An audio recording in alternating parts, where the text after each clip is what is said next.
Jesse, how you doing there, buddy? Yeah, we're going to be talking about Tim Walz and these Democrat governors who are still continuing to gaslight the American people as if Joe Biden isn't a dementia patient. We'll be going over some polls. We'll be talking about the new GOP platform. We'll be going all over what's going on with Ron Kreischa, who is lying to voters.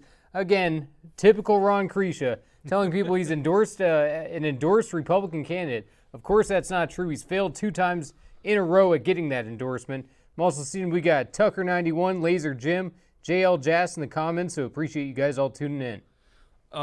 If you want to be part of our program today on Rumble, just go to the comments section. And if you want to interrupt us at any time, hit that Rumble rant. Running the dials as normal, Mr. Deep State himself, Dawson. How you doing there, Dawson? It's me. I'm doing pretty good. Got a lot to get to on this show, so let's get at it. do. You know, we're trying to keep it within an hour, make this show much more consumable. I don't know. We'll do the post show today. We're gonna have a hell of a post show today. To be honest with you, it was gonna be our lead story. We're gonna put that to the post show. So if you're a subscriber, you'll want to be on that post show. It's gonna be fun stuff. You just go to our Rumble page and click join. That's the way to do it. This episode's brought to you by Yes Solutions. So this is owned by the Patriot Carla Nelson, and I actually had a nice phone call with Carla Nelson today. The Patriot Carla Nelson, not the Senator Carla Nelson, the Patriot Carla Nelson. And she was talking a little bit more about her business. Okay, so I like this. If you are a small business person or you're selling a lot of shit and you got to ship that freight, whether it's a pallet or a whole truckload. Listen, if I was doing that, you know, my businesses really don't involve large shipping, right? Small shipping where I just go to the post office. But if I had like a freight, a truckload, something like that, or if just a pallet, even a pallet's a lot of stuff to ship, you got to have somebody that knows the business. The Patriot Carla Nelson knows the business. And so I would give Kyle a call. I'm sure she'll pick up the phone, but she's got Kyle doing it. 651-797-2451. It's on the screen there. Give them your business. It's owned by a good conservative, good patriot. And quite frankly, you don't know what you're doing if you've never done this stuff before. If you're a growing business or you're not happy with your current shipping, give them a call. Yes Solutions. Okay, so let's go to the comments here before I go right into the heart of the matter. Yeah, well, JL Jass and Tucker are arguing whether or not Tim Walz is a dumbass or if he's positioning himself for a future run, which, you know, both could be true. So, you know, it is tough to tell what exactly Tim Walz is doing, but I guess we'll break that down once we get to the video here. And let's see. Kian Meg says, "Let's go, Brandon. Hello from northern Minnesota." And we also got Brad Ganser and Razzle Dazzle tuning in now. By the way, I know Razzle Dazzle was up north, and you and I were both up north. Jesse, this is Jesse at the parade in, where was Nashwauk. Nashwauk. This is where you stay with your family. Let's look at MAGA Jesse creating his own float in the parade in Nashwauk.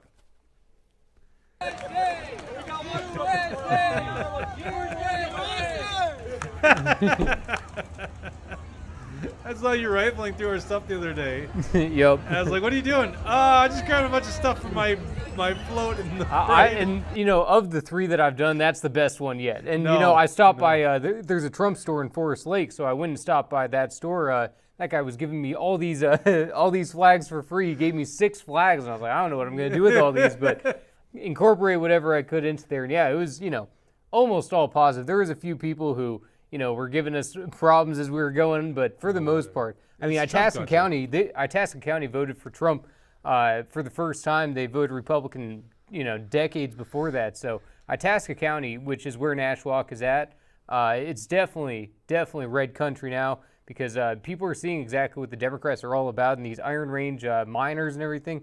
They want nothing to do with it. They've only been Democrat because of the union. Things are starting to flip now. Yeah, exactly. Good job, by the way. The best parade that you ever did was the one in 2022. Is that correct? 2022. Yeah, it was 2022. And you got a picture with Tim Walz, and you had the Dump Walz T-shirt on. Yep. It's great. It's one of the best pictures. For some reason, Tim Walz didn't want to come to Nashwauk this year. He said he's there every year, but not this year, not last year, and not any year before then. I think he was in Afton. He was actually in my district, but I was up north. Would have been interesting. Tim Walz and I still haven't come face-to-face since COVID. I just don't think it would be a good idea. I don't think it would be a great idea at all. Razzle Dazzle, I was up north of Bemidji for a full week. It was great. So was I, Razzle Dazzle. Did you go to the parade, by the way? The parade was awesome. That's where I was at. All right. Speaking of Tim Walz, so Tim Walz is the leader of the Democrat Governors Association. You know, these are just good, upstanding American patriots, the Democrat Governors Association, right? Good constitutionalists. Previously run by Phil Murphy, the former governor of New Jersey, who is, just as much of a corrupt slimeball as any of the other governors. And, the reason that Tim Walz was chosen for this position is because they want Minnesota to be the blueprint for the rest of these states. They want to be able to use, when you got that slim majority, use it. That's what the Democrats did. So they want to use the legislation as a template. They see Tim Walz as the forefront governor of the Democrats leading the movement. So when we know how radical these Democrats are, even the Democrats are saying Tim Walz, radical Tim Walz, is their guy. That's the one leading the charge of the Democrat governors.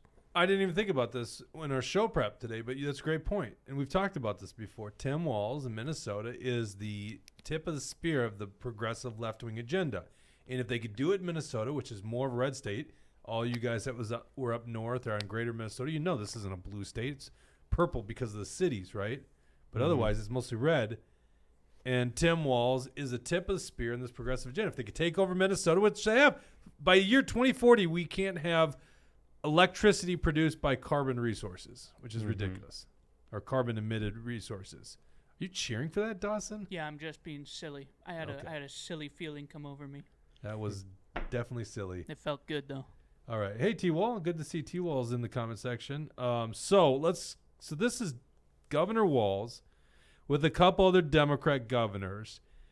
Before we go to this video, by the way, it's interesting. We haven't been in studio since last Tuesday. So there's been a lot of freaking news since then. An insane amount of news. For instance, the collapse. I've never seen a collapse of a presidential campaign at this stage. We are watching it play out. And by the way, a lot of us predicted it here. Okay, just going to say that. But we are watching that happen in real time. By the time this show is over, or by the time you're watching, most of our audience watches after the fact, but we love you guys that are watching live. We might actually learn more Democrats in Minnesota are calling for the Biden campaign to drop out. Right. Okay. We might see that. And Joe Scarborough would give them a big F you. Joe Scarborough. He goes on the night after the debate, or the night of the debate, admits that it was a terrible performance, that Biden looks terrible. And then what does he do? He comes on air, just a little bit later and says, F you if you disagree. This is the best Biden I've ever seen. So, the mainstream media, they've kind of had to walk back some of what they're doing. Some of the people who have called on Biden to drop out are now rescinding those calls. A lot of the Democrats at high levels who are calling on Biden to drop out are not doing it publicly. It's all done privately because they're afraid to upset the apple cart, and they know that if Biden drops out, then Kamala wants it, and they know that Kamala is even scarier than Joe Biden. Well, if you want to see how the perfect lapdog works, just look at Gavin Newsom. That's he's doing exactly what needs to be done, keeping himself relevant, pitching the company line. I firmly stand behind Biden. I am not getting in this race. I am not that guy. This is Joe Biden. And as we predict on this show, and we'll talk about some polling, I think they're going to do a switcheroo. We have thought this for like a year now. We still got to go back and find our prediction. By the way, have you seen Jimmy Dore and Joe Rogan yet? I've watched most of it, yeah. Jimmy Dore came up with the same thought that we had. Yeah, like that they're going to do the switcheroo at the convention. Now people are starting to talk about it. We've been talking about this for like a year because we saw this. Because, by the way, we never got fooled that these guys want to save the democracy. The Democrats are so anti-democratic. Right. And I'm sorry, in terms of their process. They're very democratic when they can get a bunch of people to overtake a system, mob rule. They love that kind of democracy, which is really what a straight-up democracy is. But they're very anti-democratic when it comes to picking their candidates. Says Bernie Sanders, right? Right, and that's the point exactly. They're perhaps going to install a candidate and going to claim that democracy's on the ballot. A candidate that nobody voted for is going to be their chosen person. And Gavin Newsom, we all see the phony and fraud that he is, but he's playing the reluctant leader character, and he's making it seem like none of this is that he's all, I'm just a part of the team, but obviously he would maybe be willing to step up for 2024. I think that part of the reason that some Democrats are unwilling to step up is because they don't want to lose to Trump. They don't want the public embarrassment of replacing Biden on the ballot, and then all of a sudden they screw up the election for the Democrats too. I think they know that, someone like Whitmer, someone like Newsom, they're looking at it saying, I could lose to Trump too. I don't want to lose the election. I don't know, but it's a weird calculus because right now, if you look at the polls, Trump's only winning the battleground states by 4. Dawson, we don't have that in here. Let me pull this link up real quick. And then I'm going to get to what Walz actually said because I want to keep this local. This is the hard part. Our show is trying to talk about more of the local stuff, but you have to understand that there is such an interesting thing going on right now nationally that we can't ignore this. Why am I not finding this? I thought we talked about the national poll. You know what? I actually have it saved. That's what I'm making this way more complicated. Dawson, I'm going to stick this down towards the bottom. I'm just going to label it F1. So look at F1. It's on line 19. This is the battleground states. Any other poll doesn't matter, okay? When it comes to electing the president, you can look at popular vote, which, by the way, Trump looks pretty good on that, which who knows if that will work on election day. But none of it matters. The way we elect the president is through the Electoral College. States, most states is winner takes all, not all, but most, okay, most of the ones that matter. And so really it comes down to, which states are not solidly blue and which states are not solidly red. It's a couple key battleground states. Mm-hmm. Real Clear Politics actually rates this. And if you look at it right now, and this is taking an effect after the election, right now, Trump, he is averaging, what happened to it? Oh, here it is. Trump is +4 in Biden. Do you have that? F1? It's not showing up. Oh, it's not popping up? Oh, that's too bad. Well, you can look it up yourself. Real Clear Politics. It's the top battleground states: Arizona, Nevada, Wisconsin, Michigan, Pennsylvania, North Carolina, and Georgia. Mm-hmm. And Trump is leading Biden only by 4 points. He's going up against the vegetable, and he's only leading by 4 points. So the idea that no one could beat Trump seems to not be buried out in this polling data, unless it's just where the Democrats are at this stage, which could be possible. But I think quite frankly, there's some Democrats that would do a lot better, and we got a poll that will show that. Anyhow, let's go to Tim Walz. This is him and a couple other Democrat governors standing in front of the press. I think this was on, no, it wasn't on Friday. What does it say, 3 days ago? This was just recent. This happened over the 4th of July weekend. So Tim Walz, being the leader, is answering questions. This is like 3 or 4 minutes into it. You would think this is a very important thing. They should give the press a lot of time and watch them get dragged away. But this is Tim Walz's response to if Joe Biden is fit for the presidency.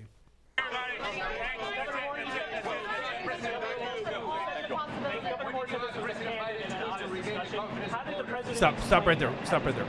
Before you answer, stop right there, Dustin. Dawson, can you hear me? Yeah, he did. Dawson, stop. He didn't listen. Stop right there. Just a little side note. See this guy? Actually, 2 guys, but God, those guys look so weird.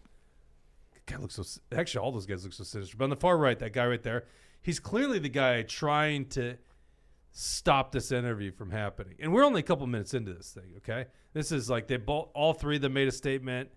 Now they're answering a couple questions. They should be here answering a ton of questions. This is like very important stuff. And this guy's like trying to run interference and stop him. But Tim Walz gets lured into answering this question. Governor Wes Moore, the black bald guy there, he's the governor of Maryland. And, he was obviously trying to walk them away, and same thing. No, I'm talking about the guy. Yeah, I know what you're saying. Yeah, the no-name guy. Yeah, I'm also saying Wes Moore, he was trying to walk away, and Tim Walz keeps listening in. But, I mean, there's also Kathy Hochul there, governor of New York, who, one of the most hated governors in the entire country because, even her own constituents hate her. She was the one that said that black people don't know what a computer is. So, she's obviously, one of those white savior complex.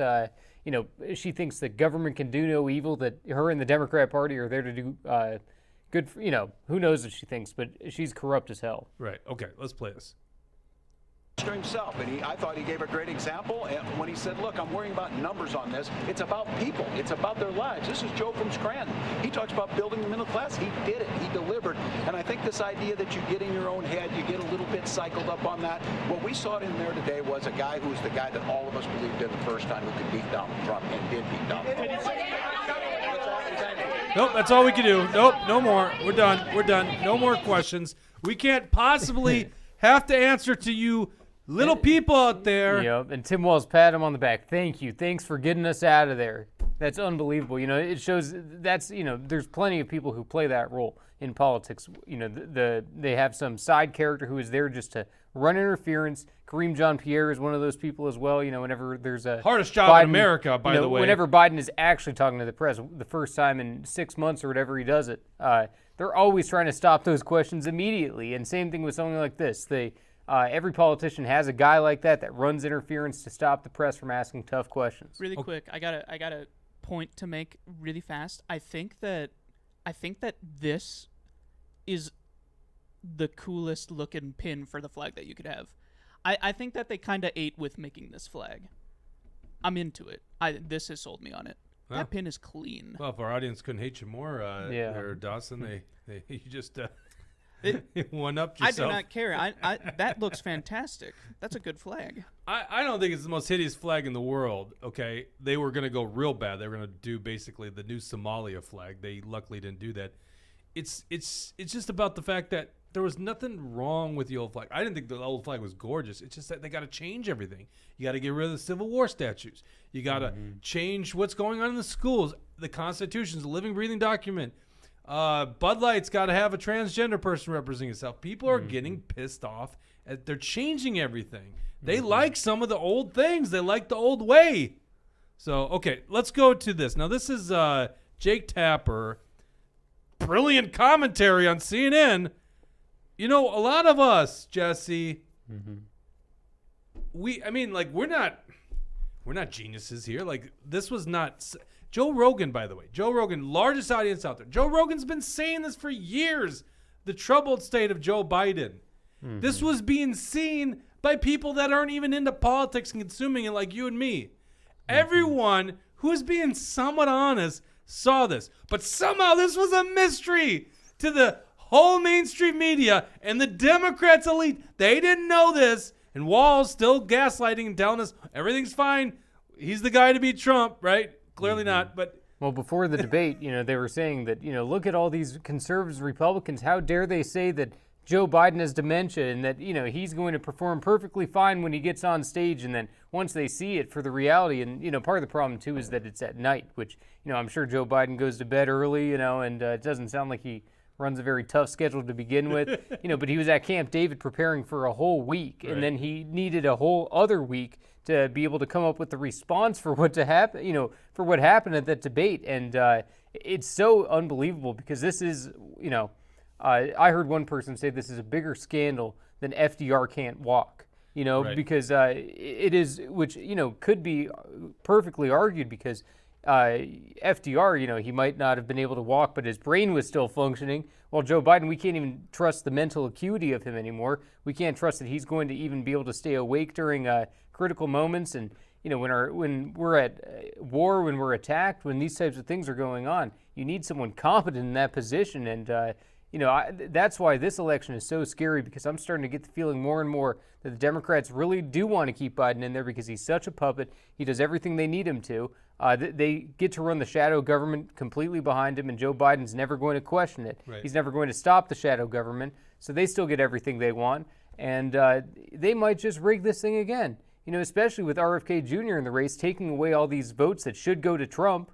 I don't see it that way. I think he's going to steal more from the Democrats. That's exactly what the media is telling us, and it's not true. You don't think he's going to steal more from the Democrats? Because no way. Who's abandoning their candidate right now at large scale? It's not Trump. It's Biden. So where are those people going to go? They're going to go RFK Jr. I know. It's assuming that the election's fair. I don't believe that this election is even going to be fair. I was thinking about this right before we went on air. You're right. What if they do rig this election because everyone sees so what's obvious. Going on. Yeah, it's so obvious. And I don't know what the answer is because, they're going to try to coax people into a January 6th event. Right. But there's going to have to be some sort of plan in case that happens. Yeah. Well, let's talk about that more in the post show because I want to continue on. This is the A2 Dawson. This is CNN realizing all of a sudden there's a problem. Jake Tapper, where were you the last couple of years? I mean, honestly, some of us saw this when he was running in 2020. This is Jake Tapper. Brilliant commentary here. In reality, 72% of voters say that they believe President Biden is too old. That's according to CNN's most recent polling. Voters have been saying this for quite a long time. The reality is that the Democratic elites are mostly late to acknowledge these age and ability issues compared to the rest of the public. The elites have been forced to reckon with it after the debate just 11 days ago. Look at my career. I've not had many of those nights.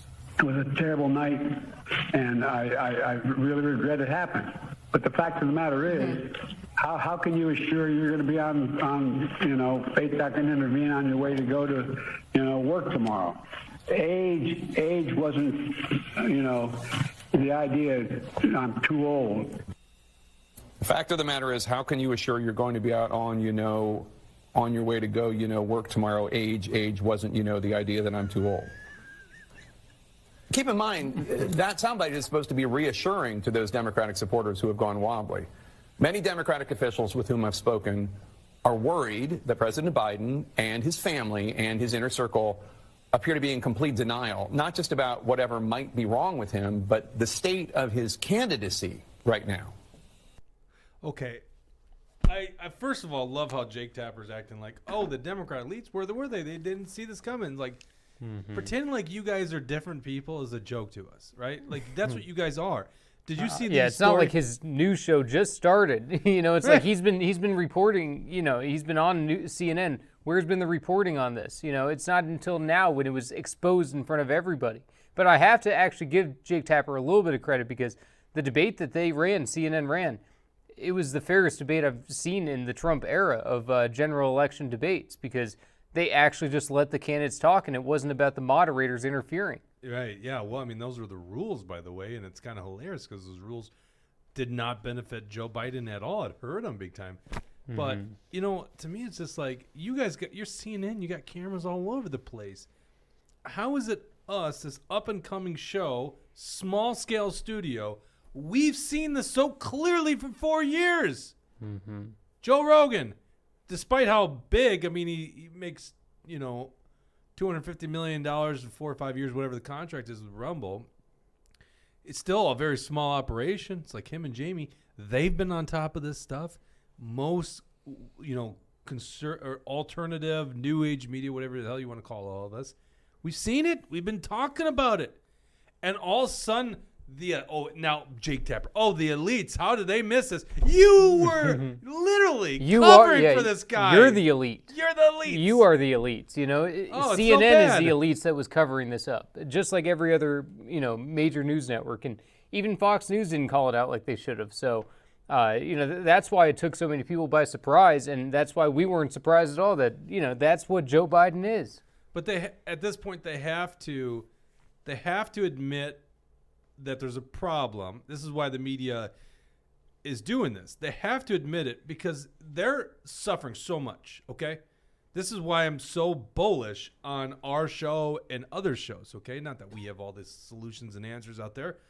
And I consume a lot of new media, okay? So I think we all should be out there and raising our voices because we're going to start grabbing those people from the old legacy media, right? People are going to abandon it. So these guys got a problem. We've been covering for this guy long enough, and then everyone saw it. Like, no matter what you do, people either watch the debate in person or after the fact, doesn't matter when they watched it, or they're going to see clips of the debate. Either way, it's going to be viewed by a lot of people. So if we keep up this charade, we're going to be exposed. We continue losing audience. So the Jake Tappers of the world are like, we have to actually say what everyone sees. And then they add their spin to it. And this comes right from the top. It comes from the AP. That's a big problem, how the AP's got, this ability to get inside of all media. It's just like, it's trickle down, right? It's trickle down. AP's trickle down. And their line right away was Biden starts out slow and Trump is lying. And that's, you heard all the Democrats and all the media talk about how Trump lied. It's like Joe Biden lied and just even, as much. Jim Clyburn went on CNN and, shamed them for not fact-checking Trump live during the debate because they know that they can't win a fair fight. They say, he's lying too much. That's Biden's responsibility. Right. That's the other candidate's responsibility to do. That's why it's a debate. And there's a few comments here. I'm seeing Razzle Dazzle says, I truly believe voter fraud is in place in these key battleground states, so I do not think it all matters. TZ Barr says Walz got 422,000 DFL votes in 2018, Hennepin, and Dayton got 265 1,000 votes in Hennepin County in 2014. Election days have been rigged for a long time. And JL Jazz says, come on, Jake, MSM is the propaganda arm of the Democrat Party. Well, not according to Jake Tapper. They're just this elites that has nothing to do with us. And by the way, even Joe Biden now saying, well, it's these elites that are trying to throw me out of office. Really, it's crazy. Okay, Yeah. so let's go to A3. This is Angie Craig, Congresswoman from CD2 Minnesota. First prominent Democrat. See, the walls are falling on the Democrats here in Minnesota. But given what I saw and heard from the president during last week's debate in Atlanta, coupled with the lack of a forceful response from the president himself following the debate, she is calling for Biden to step down. Now, a couple other prominent Democrats and for the next generation of leadership, yeah, for next generation, of course. Angie Craig has been a little bit more critical of Biden than most Democrats. She was like semi-supporting Dean Phillips during his run, but not really. She still said she was supporting Biden during that time. She's just been a little bit more critical, but it's only because she knows that she's in the swing district and she has to say those types of things to appear moderate. But the thing is, she was supporting Biden all the way up until this time. She knew that he had dementia, just like we did. She knew that he can't stand for these debates. She knew that he was the least transparent president in American history. She knows that he's covering up for the deep state and doing their bidding. But it's not until now, when it becomes obvious to all of the American people, does she decide to make this kind of statement. And then sure enough, Judy Seeberger, another phony moderate who votes for child transgender mutilation, she was also one of the people who came out and said, I stand with Angie Craig. Thank you so much for saying this. We had Omar Fateh, Jen McEwen, 2 senators, and then 5 in the House, Aisha Gomez, Hodan Hassan, Sam Sensor Murrah, Small Business Andy Smith, and Jay Zhang. So we had 7 representatives at the time during the Democratic primary who said that they were encouraging people to vote uncommitted. And in Minnesota, 30% of the Democrats who voted in the primary either voted for uncommitted or for a different candidate. So Joe Biden doesn't even have 30%. And that's just of Democrats. For him to be losing that kind of support on a re-election bid, it's unheard of. Especially when you look at the other states. I think Hawaii had the largest uncommitted vote, which was nearly 40%. So when we see all of what's gone on around the country with the uncommitted movement, which was largely about Palestine, which was largely about the Israel war, but it was also, I'm sure there were plenty of people who were voting uncommitted based on Biden's age and his competency, and just because they wanted to oppose the system when there's no real candidate. Because, Dean Phillips was a joke. Nobody treated him seriously during the campaign. The voters didn't treat him seriously. That's why nobody was showing up to his events. And, it just shows that the Democrats have, unfortunately, got their base in such a state of mind to where they don't want to question anything. They don't want to make any moves. Now some of them want to take out Biden, but it creates the problem of who next. And, when we were talking about the Electoral College, it gave me an idea. You were saying, not the majority of states have a winner take all, except for Maine and Nebraska, which, allows some of their electoral votes to be split off. Maybe Minnesota needs a plan like that. That'd be great. Where we separate the cities from greater Minnesota. And that way we can have some of our electoral votes that are going to be guaranteed for the Republican side, because otherwise we're just totally wasting our time in election after election if the Democrats are just going to cheat and rig all of the elections. I do think that there's enough momentum in 2024 because of the MAGA movement and because of how pathetic Joe Biden is that we could win this thing, even though it's not straight up. But, if we were able to change something like that so that we could actually have some control over our electoral votes, it could be a positive movement. Oh, I'd love that. Okay, so Tina Smith now is saying she has a lot of concerns about Biden, obviously following Angie Craig, the first one to do it. You mentioned Judy Seeberger. Mm-hmm. Also, Senator Matt Klein saying that he thinks they should move on. This just in, the cat burglar senator, Nicole Mitchell, says he's got dementia. Where does he live? Yeah, right. She's looking to we could do a little comedy raid on the show, White House, right? Yep. You're too young to know this, but you're a student of history. Did you know that when the Clintons left the White House, they actually basically stole a bunch of silverware? Yeah. No, I know about that. Yep. Oh my God. Isn't that tradition? Doesn't every president take something? Oh, I'm sure they take stuff, but this was to the level of stuff they weren't supposed to have. Mm-hmm. So Biden's in this, downfall. And once again, like I said, most of our audience can watch us after Tuesday at 1:00, right? Okay. So who knows how many more Democrats join forces, but Biden is surely not leaving. And Antifa Keith is on the same page as Walz. Correct, Antifa Keith is out there saying that, Joe Biden is the nominee, just deal with it, accept it. And, it's pretty crazy that he would be willing to, hold on. We got $5 Rumble Rant from failed candidate says, because of the current polling, the MAGA crowd will never accept the result of the November election, regardless of the Democratic candidate. We are setting up for another disaster. And I couldn't agree more. And, that's the thing. I couldn't. If Joe Biden won, would I believe it? No way. At this stage. We don't know where things are going to be in October, but at this stage. Right. If the election was held today, and then they told us tonight, Joe Biden won, people would be like, you're out of mind. I mean, there's going to be riots in the street. It's not going to be good. Well, this is the problem. I don't know what you're laughing about, Dustin. This is the problem. I worry about when the right becomes violent. They always act like, the right's violent. Right wasn't that violent. I mean, some violence on January 6th. A lot of it pushed on by the FBI, allegedly. But no, the right will become violent. That clearly can be the case. The left has been violent for many years, right? They're pushed by George Soros and company. So the right could become violent, and I fear that the thing that tips the scales is we don't have election integrity. That's why this election needs to be done the most legitimate way possible. All right, so Biden trying to save his ass. I'm sorry, I'm trying not to swear as much because I was wanting to listen to Joe Rogan on the way back. I got 3 kids in the back. Wanted my wife to hear this, and it's so hard to listen to Joe Rogan when you got kids in the car because there's so many F-bombs. And then I realized, Jake, you do this too on the show. You got to stop doing this because maybe, just maybe, a lot of our audience wants to listen to us. They got kids in the back. Same problem with Alex Jones, Yeah, I know. And I get it because it's the way I talk. Okay, it's the way I talk. It's the Army guy in me, okay? I was in the Army for 12 years. That's just the way we talk. That's how I talk with bros.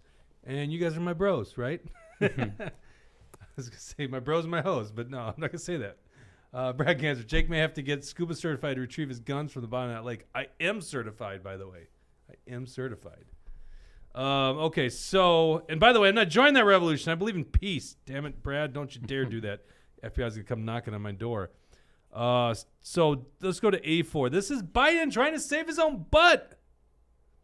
Come on, man. It's just bad night. It's bad night. This is a 22-minute interview on ABC. All you have to watch is like the first minute. That's all you got to watch. You'll know exactly how this goes.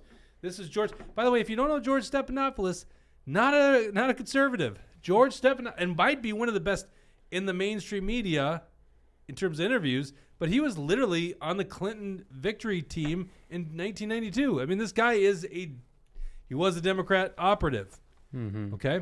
Well, and also I think maybe after these interviews, Biden was doing 2 different interviews with black radio shows, okay? Oh, yeah, and then so they were going to be these 2 separate interviews and everything where he's talking with these people. The Biden administration gave these radio shows the questions ahead of time and gave them, these are the 4 questions you are allowed to ask Joe Biden during your interview. The 2 interviews were the exact same, and Joe Biden is giving the exact same answers, word for word. And, and actually, who was the one to expose it?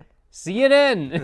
So CNN is the one who is pulling the fire alarm on Biden right now, and it seems the rest of the media is not getting on board with it. By the way, that got a black female journalist fired from CNN or from a radio station. So Joe Biden literally has lost a job for a black women. Yeah, and there was another one. So much for your job recovery, Biden. You lost that black woman her job, but she should be lost because she should lose it for doing something was like compromised. that. Oh, exactly. definitely. I mean, the fact that I would never do that. I'd tell the White House, we'll take those questions, and then we're running a completely different playbook when Biden's on the air. Here's how you know George Stephanopoulos didn't have that same deal, because he never left in the 22 minutes the same damn question, basically.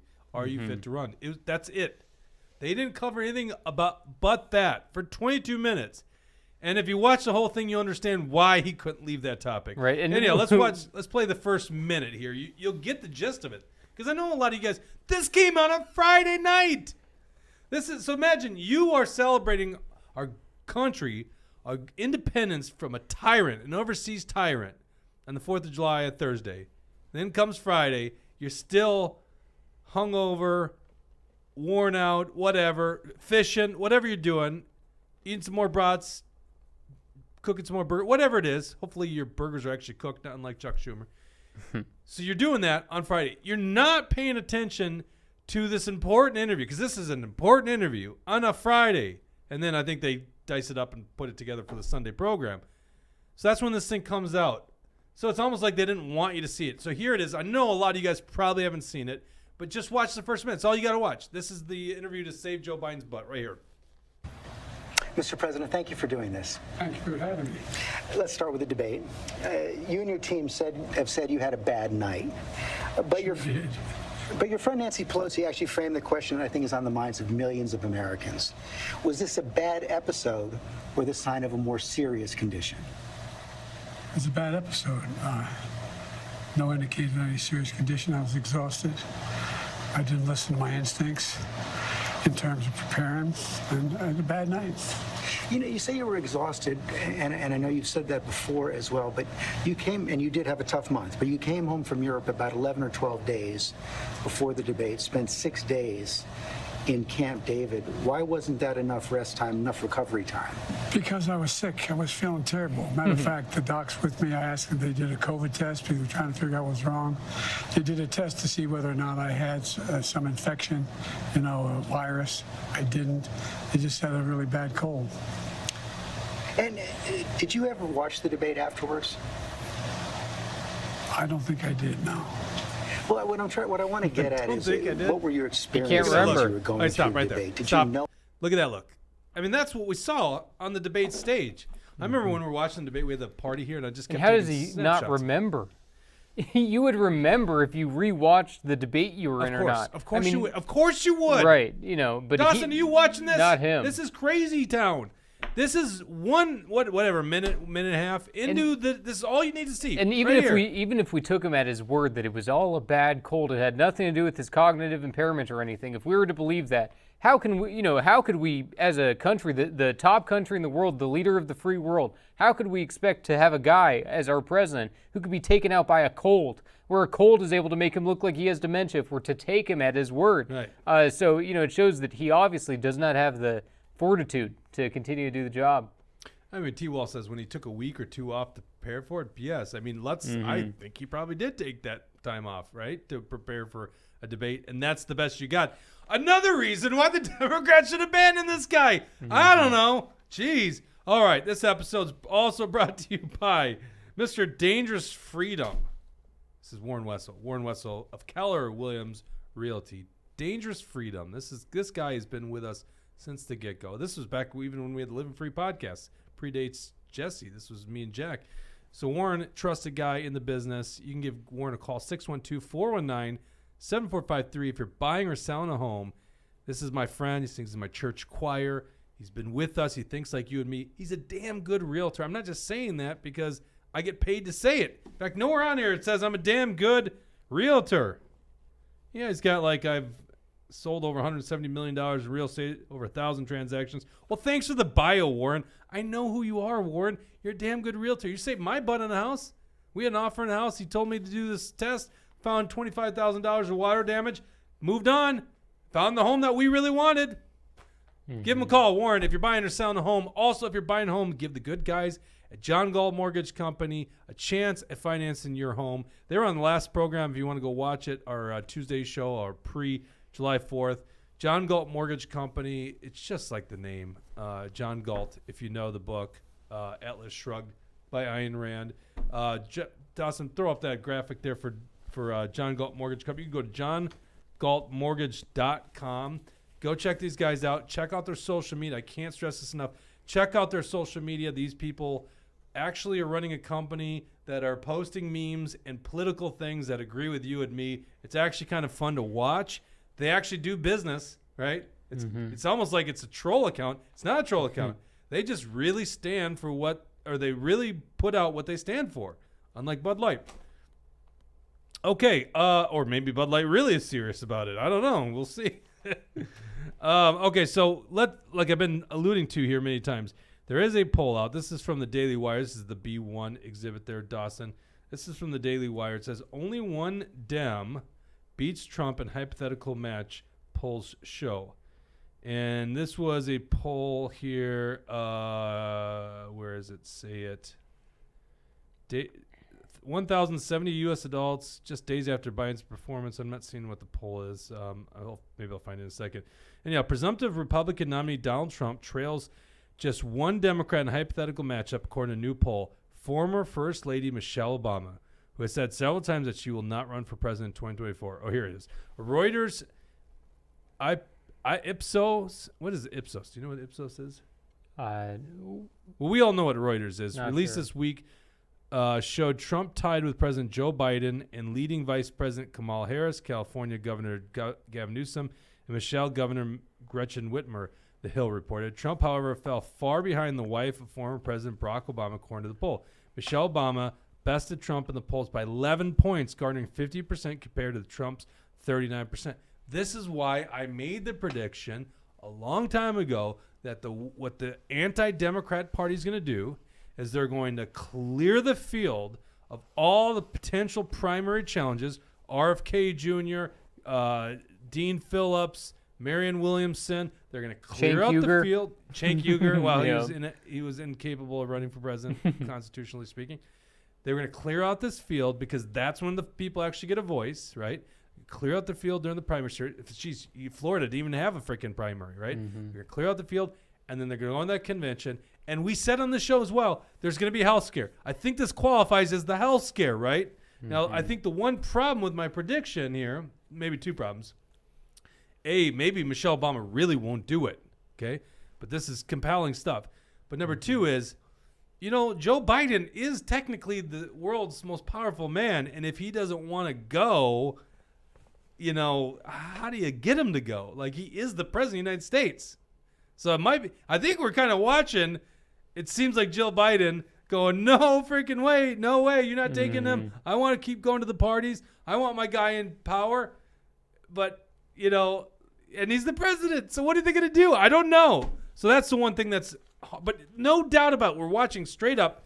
You got Angie Craig. You got some other congressional Democrats now coming out saying Joe Biden should remove himself from this race. Even Poopy Pants Jerry Nadler is calling on Biden to drop out. Isn't that interesting? Yeah, so it's like even a guy who can't even control his own bodily functions is saying that Joe Biden is out to lunch. So even when Jerry Nadler is questioning your mental acuity, you know that you're completely screwed. Okay. By the way, another report. Where was this here? It was that according to this is Washington Times. Parkinson's doctor made 10 White House visits, logs show. And this was constantly grilled yesterday in a press conference. And the toughest job on the planet is being the press secretary for Joe Biden. She lied through her teeth over and over again and dodged the question and then made it about herself. Oh, God, it's such an interesting show to watch. But anyhow, possibly he's got Parkinson's. The many doctor visits. Okay. So. Yeah, and Failed Candidate says the cover story will be that Jill Biden has Parkinson's. So that they're going to argue that it's Jill, instead of Joe. No, and see why that's not true is because no one will buy it once again. Right. Like, no one's going to buy it. That's why the media's got to come out. Like, they tell us so many things that we think nobody's ever going to buy. Russiagate, who could ever buy that? Yeah. If you say COVID came from the lab, that that's a racist lie. Russiagate, you don't have the evidence in front of you, where this evidence is so obvious. I felt like Biden. People that I feel like I can't remember exactly when I learned that Hillary Clinton paid for the dossier, but I feel like it was pretty quickly after it happened. I know, but you see what I'm saying is like it's like learning about people still believe the Russia gate. By the way. Yeah. Oh yeah, I mean, lots of politicians do. I bet Tim Walz still does. But I'm just saying, like, people, their eyes aren't deceiving them here. They see what they see. Okay, let's break this down to some Minnesota news. Okay, so I wasn't certain if we should lead on the story, but how do you not lead on the story? We're new media. We talk about we've been calling these people out for a long time. This has a Minnesota component because Governor Walz literally is the head of the Democrat Governors Association. It was a very important meeting, and you didn't know about it. Probably didn't know about it because it happened over the 4th of July weekend. and you're trying to just celebrate the birth of this damn country. You don't give a shit about politics, but politics was very active while you're up at your cabin up north, camping, whatever the hell you were doing over the weekend. Fireworks, all that stuff. I love America. Can you tell how much I love America? I love America.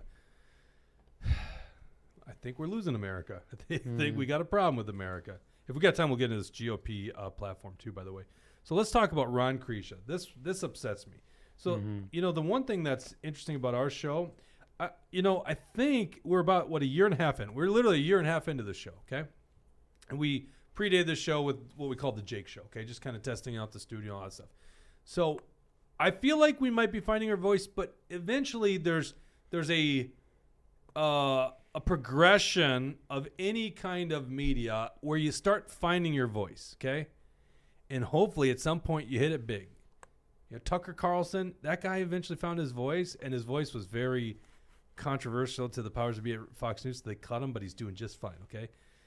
Joe Rogan started off a couch, with a couple comics, and now look at his voice, okay?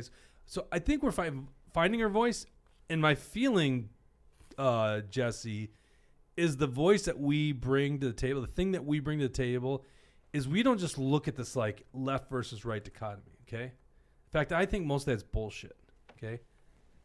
I look at it like, it's collectivism versus individualism, okay? If we really get ideological, I almost look at it like the elites who take the collectivist model to benefit them versus the patriots who believe in individualism or family. Okay, I hate to say individualism because, quite frankly, a lot of people that believe the same things that I do, the traditional Christian values and Jewish values, Dawson, believe in the family unit, right? Okay, so it's not so much me as an individual. I have kids, I have a wife, right? So it's a family unit. But that's the way we look at it, whereas then the elites that are running the show look at it in a collectivist model, and they do it that way because really they care about themselves. They care about enriching themselves and staying in power. And they use this collectivist model. A lot of people buy into this collectivist. The average socialist who buys into this bullshit, probably a good-hearted person, right? Really feels good about the community, and they just look at the model the wrong way, but they're being used as pawns, okay? And so we come at a different perspective, and because we look at this perspective, we expose the uniparty, because the uniparty both use this model, the ruling elites using collectivist means, the Marxist model, to get what they want, which is more power, more influence, and stay high up in the ranks of the economic scale. Okay, and meanwhile, all of us get screwed. So that's what we bring to the table. Is we expose the uniparty, and this happens right here in Minnesota. Because at this point, shouldn't we just be talking about all the problems with the Democrats? And there's plenty of problems with the Democrats. But you got a guy like Ron Krisha, and he votes like a damn Democrat, and he's in a Trump district. He's in like an 80-20 Trump district. If you want to talk about beating Ilhan Omar as a Republican, it's just not going to happen. She lives in an 80-20 Democrat district. So why not, if you're a leftist, get the most radical left-wing person there? Because finally, you got your Marxists. You got what you wanted. Well, the same thing should happen on the Republican side. When you're in a really strongly conservative district, why would you have a weakling moderate that's a Democrat as your Republican candidate? You should have a strong, staunch conservative. And they don't. They have Ron Krisha. This guy has been bad for years. He's like one of the worst scorers on the Action for Liberty scorecard.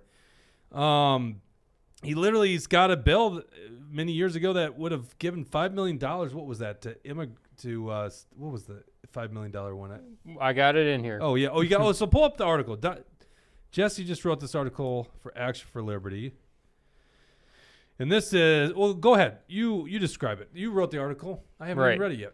So it's not even published yet, is it? Not yet. So you guys are getting the first look here. So Rhino Ron Krisha is lying to voters and falsely claims to be GOP endorsed on his flyer that he sent out to all these different Republican voters. This is despite the fact that Diane Webb Skillings was able to withhold the endorsement from Ron Krisha, despite his incumbency, despite all the establishment backers, including Rhino Walter Hudson, who who drove all the way out to endorse Ron Krisha. That's something that he's always going to have to live with. And, Walter also, did everything he could to back Emmer and rig that convention. But here's By the way, to my friend Walter, okay, because this is why I don't want guys like Walter ever running for office, because Walter makes mistakes, in my opinion, on people all the time. He plays too much of the team game. although Walter's a great mind when it comes to conservative libertarian thought. And he still does. He projects himself very well. So I still want to have hope in my friend Walter, because I've known Walter for a decade. We used to do, used to be on his radio show. Well, Mr. No Such Thing as the Establishment, a.k.a. Walter Hudson, he went out of his way to endorse Ron Krisha, said that Ron Krisha showed him where the bathroom was. Whatever the hell happened there, I don't want to know. But Ron Krisha has a terrible voting record, dirty tactics, and falsehoods that have been going throughout his career. Included in this was in 2021, he voted for H.R. 1, which was a bill that condemned, it was a resolution condemning the January 6th protesters, and then lied about that vote to delegates during his 2024 endorsing convention. This bill falsely claimed that a police officer was killed on January 6th by the protesters, and it supported the count of the manipulated electoral votes for dementia Joe Biden. In 2021, Krisha was the lead author for a bill to spend taxpayer dollars for lawyers to keep illegal immigrants in our country and to help make them citizens. So Ron Krisha cares more about the illegals than he does about the constituents of his district. Oh my God, it really does say that. I'm just going back and reading this. I haven't looked at this in a while. It says, whereas Capitol Police Officer Brian Sicknick was killed. And that's not at all true. Yep. And then, let's see here, 2022, Morrison County's GOP was operated as a slush fund for large out-of-district donors and gave $2,000 to an unendorsed Ron Krisha and an additional $8,000 to Paul Gazelka right before his failed governor campaign. So they gave it to his Senate campaign. What does Paul Gazelka do? He transfers all of the money from his Senate campaign to his governor campaign. And of course, Ron Krisha, not as important as Paul Gazelka, but he still gets $2,000 for being a team player. In 2022, Rhino Ron Krisha's wife was illegitimately added to the caucus delegate rolls, while duly elected delegates were kicked off of them. And in 2024, just a week ago, Ron Krisha admitted on video that he votes his own conscience first, then he puts his constituents second. So I put that video in there. People can go and find that for themselves. Posted by Senator Nathan Wiesenberg. And as I said, like, this guy is no big conservative, right? Like, lifetime ratings probably shitty. I don't know. You should have put that in here. Right. You haven't published it. But anyhow, in a very strong conservative district. Definitely. Okay. Yep. And so what, tell me what he did. Right. So this actually got me. Scroll down a little bit, because in his latest attempted to seat, he is sending out a mailer that you can see the blue circle there that shows Republican endorsed. So he's putting that on his flyers, and also highlighted there is endorsed NRA member. So he is claiming to have the endorsement of both the MNGOP and the NRA, neither of which are true. So he's like we had already stated, he did not win that endorsing convention. It was basically a split tie throughout the entire thing between him and Diane. And that was despite all of these people from all these different politicians coming in, trying to work these people, trying to fool these people. Okay, so Dawson, go see where it says Minnesota Campaign Practice Law in Chapter 211B. It's right above the photo. Yeah, click on that, and then click on 211B02. It says false claim of support. A person or candidate may not knowingly make, directly or indirectly, a false claim stating or implying that a candidate or ballot question has the support or endorsement of a major political party or party unit or of an organization. And then it goes on. A person or candidate may not state in written campaign materials that the candidate or ballot question has the support or endorsement of an individual without first getting written permission from the individual to do so. Mm-hmm. Okay, so obviously the first clause of that is what comes into play. Clearly violating 211B02. Mm-hmm. Clear as day. He does not have the endorsement. Yep.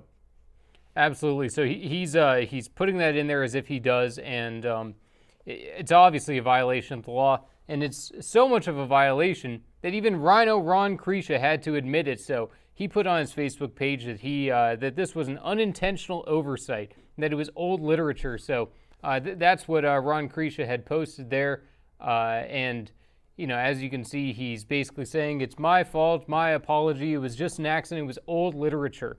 Okay, but then Senator Nathan Wiesenberg, also from the same district in District 10. It's old literature? Where is he saying that? Let's see. He says, I unknowingly left the Republican endorsed label on the literature piece. So he's saying so why is he left it there? On there? He's saying he's using old literature. Okay, but see, the date of the primary is August 13th.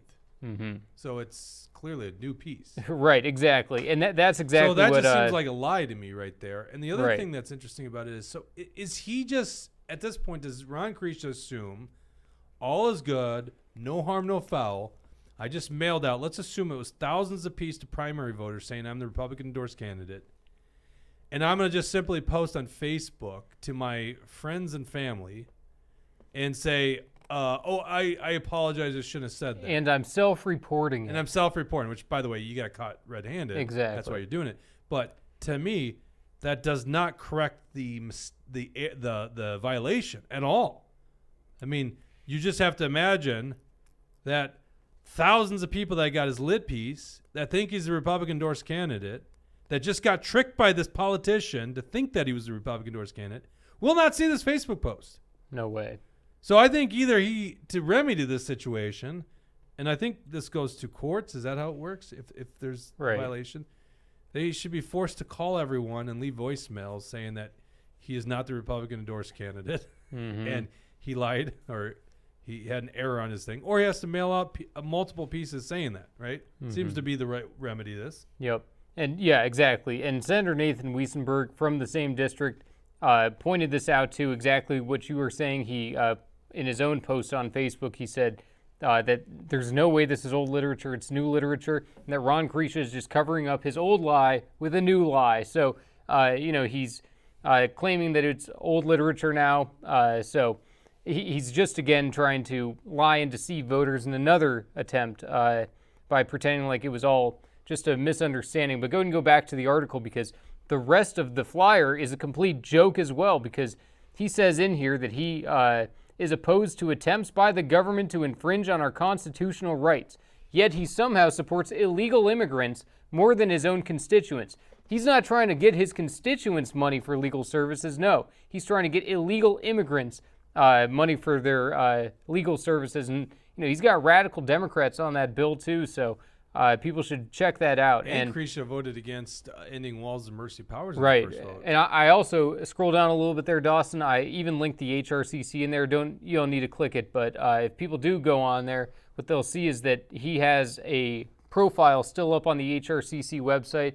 What's interesting about it is they only seem to have the incumbents put on there. They don't seem to have the endorsed Republican candidates, even though it should be, when they say meet the team, it should be all of the endorsed candidates that they are working to get behind. So you'd think that would be one thing. But then Ron Kreischer takes things even a step further to show how dumb he is. So scroll down there, Dawson, because he says he was posting thank you notes to all of his donors. But the only two visible that you can see there are lobbyist special interest groups.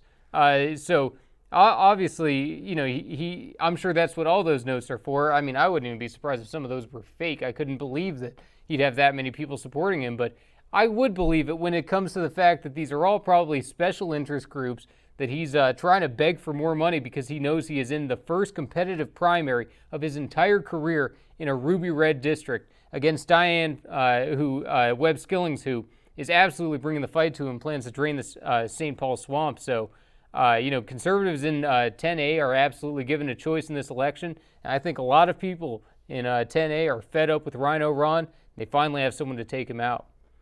Let's do this here.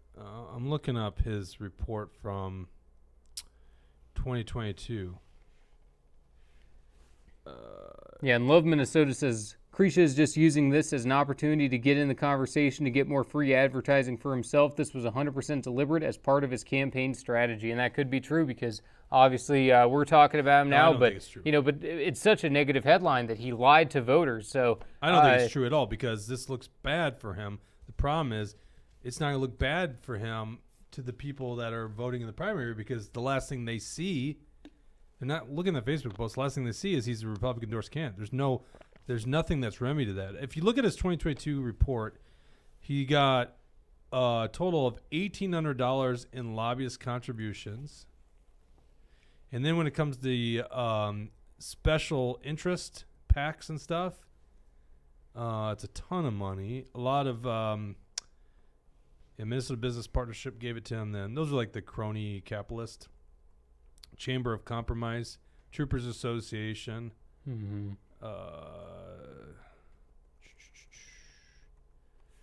Shakopee Sioux reservation or tribe. I guess he's doing good for the gambling. So a total of $7,050. Actually, if you add it together, it's $8,500. Oh no, round up $9,000 in special interest and lobbyist donations. He only took in 2022 $4,600 from individuals. So he used twice as much from lobbyists and special interests. And then, you know what? We reported about this. He actually got money from, didn't the party give him money? Yep. Yeah. The party gave him money when he was unendorsed. And I can't remember exactly if it was before the endorsing convention had happened. I believe it was. Yes, it was. It says February 16, 2022, the local Morrison County Republican Party gave him $8,000. Well, that's nice. You're being challenged for an endorsement, and they gave you money. So, by the way, we're going to have Steve Boyd, who's challenging U.S. Representative Michelle Fischbach. He's going to be on the show on Thursday. He's got a good story. We got some, I guess, kind of breaking news. I'm going to let him break the news. I think they're going to put out a press release here in the next couple days.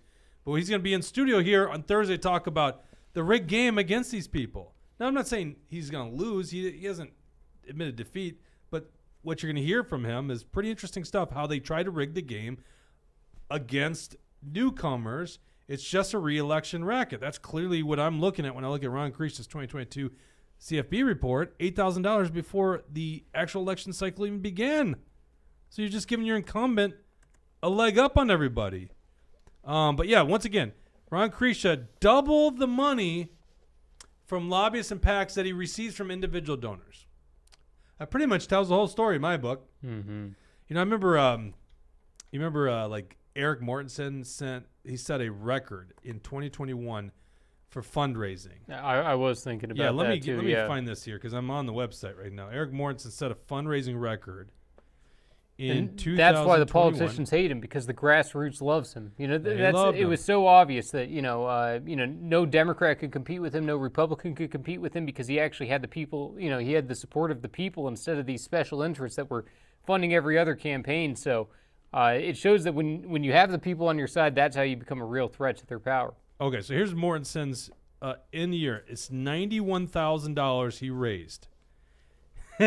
You can't make this up. Like, if you look at it, it's all individual contributions right there. There's zero money in lobbyists and political PACs, special interests, zero. It says miscellaneous income $34.47. I imagine that's like like interest from a bank account, I'm guessing. I could look this up. I don't have to guess. Like, that's the only other category. There it is, 34. Well, it doesn't even need to be reported. It's so small. Yeah, it's probably just interest from a checking account. That's got to be what it is. So all his money came from you and me, individual contributions. Meanwhile, Ron Kreischer, twice as much money comes from PACs and lobbyists than it does from individual contributions. Says a lot to me in my estimation. Okay, so they're buying something with that, right? We're going to go to the post show. If you want to join us, if you're not a subscriber, we have great advertisers like our last one, Alpine Cabin Tree in St. Cloud, Minnesota. And like I said before, we got John Galt Mortgage Company. We got Warren Wessel of Keller Williams Realty. And my good friend, the Patriot, Carla Nelson with Yes Solutions. Whether you're shipping one pallet or a whole couple truckloads of goods or goods, whatever, maybe you're in manufacturing. And you need somebody to get your solution, to have your solutions when it comes. I'm totally botching this ad. Totally botching it. It's because I don't read from a script, okay? So just bear with me for a second. Do they do, like, car deliveries? Do you know about that? No, that's not car delivery. So let's imagine you're like a small manufacturing company, and you got a truckload of widgets you need to get out there, and you need a solution to it. You call Yes Solutions. Call Kyle. Can you put this back up on the screen, Dawson, if you got it handy? This is Kyle at Yes Solutions, 651-797-2451. That's Yes Solutions. It's a local-based company. They're based in Maplewood, Minnesota, so you're giving your business to someone local. It's a small business. It's run by the Patriot, Carla Nelson. Kyle's the one that answers the phones, takes your orders. 651-797-2451. Now, if you want to be part of our post show, this show's operating. We're doing well, I think, for a show, this size and newness, because this show hasn't really been on too long. So, we're able to buy advertising and get more of our content out there and push it out and try to build this audience and build what we're doing. And hopefully it's someday, if we're good enough and we can raise enough money, we'll start putting out special documentary pieces, because there's some things, especially when it comes to COVID, that just need to be investigated. And that's kind of my dream. Where I want to take this is I want to be completely detached from the corporations, especially the pharmaceutical companies that steer, and the military industrial complex that steer the conversation one way. So hopefully somewhere down the road we can take it to that point. One of the ways that happens is you become a subscriber, $8 a month or $88 a year. You get a month off if you do a year subscription. So what you do is you go to Rumble. Dawson, are you capable of putting the Rumble page up there so people can see? You click on join, and that sends you to our Locals page. And Locals is like a new social media, kind of Facebook-esque social media company. It's got a partnership with Rumble, so we're not going to get removed, which is good. And so what you do is you click join. It takes you to our landing page, sign up, and then you can be part of our post show. Yep, you see right there, it's right under MAGA Jesse and Bridget. You click join. That'll send you the page. We're going to get started with our post show in just a couple minutes. We'll let the audience get in there, especially if you're a new person. Click join. Even if you aren't watching this live, you can click join and watch it after the fact.